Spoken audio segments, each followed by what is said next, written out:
Big focus that we have for you this afternoon is the latest coming in from the state of Uttar Pradesh. Now, leader of opposition viewers Rahul Gandhi is set to take part in an event, Samvidhan Samman Sammelan, in Prayagraj in Uttar Pradesh today to discuss various aspects related to the constitution. The conference begins at 1 o'clock and will be addressed by Rahul Gandhi at around 4:30. The stated agenda of the meeting is to protect and uphold the core values of equality, liberty, fraternity and justice.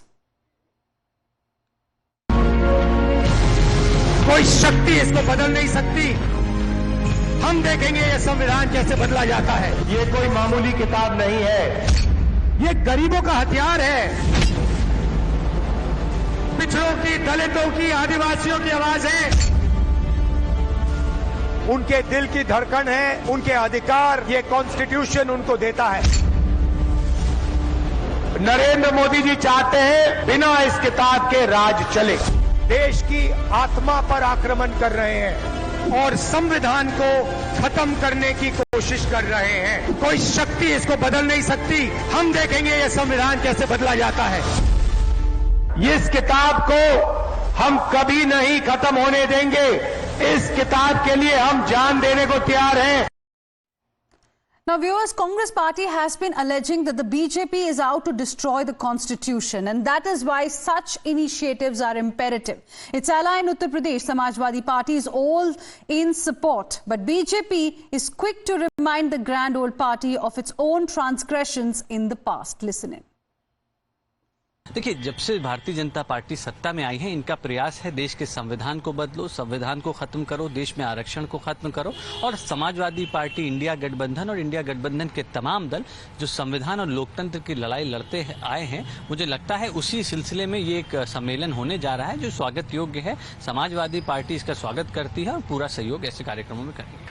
के विपरीत हमेशा ये मोदी सरकार काम कर रही है। उसी संदर्भ में कल राहुल जी आएंगे और अपनी बात सिविल सोसाइटी में रखेंगे। और जो जनता जो आज पूरे देश की परेशान है, पूरे देश के लोग आज चिंतित हैं, किसान, मजदूर, भाई बहन, हर व्यक्ति परेशान है, उसी के तहत कल वो इस कार्यक्रम में भाग राजनीतिक कार्यक्रम होगा। जी नहीं, ये पूरी तरीके से उसमें सभी जो हमारे बुद्धिजीवी समाज के लोग हैं, हर विचारधारा के लोग हैं, उसमें वो शामिल हो रहे हैं। और विशेष रूप से जो देश के प्रति जो सोच विचार रखते हैं, जिनकी सोच है कि राष्ट्र कैसे मजबूत हो, देश कैसे मजबूत हो, वो सारे लोग उसमें आए।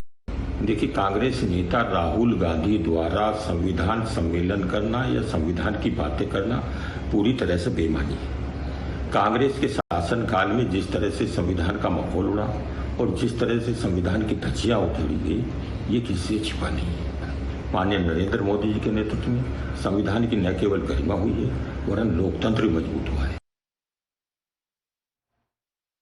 Heard, viewers, the war of words that has now erupted over this Samvidhan Samman Sammelan, in which Rahul Gandhi, leader of opposition, Congress MP, is going to speak at around 4:30 this afternoon in Prayagraj in Uttar Pradesh. Now, the issue of constitution was also an important one that was raised by the Congress party, by parties in the India bloc in the recently concluded Lok Sabha elections as well. And now again, Rahul Gandhi upping this fight for Samman, fight for saving the constitution.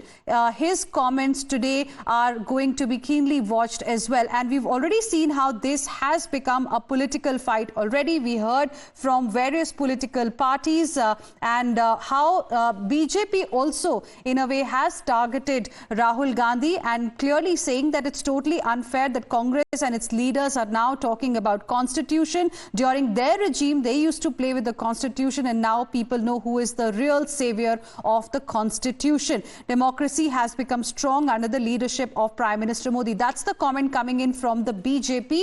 However, as far as the Congress party is concerned, it feels that it is upon the India alliance, the India bloc, that there is a need to save the constitution from the BJP.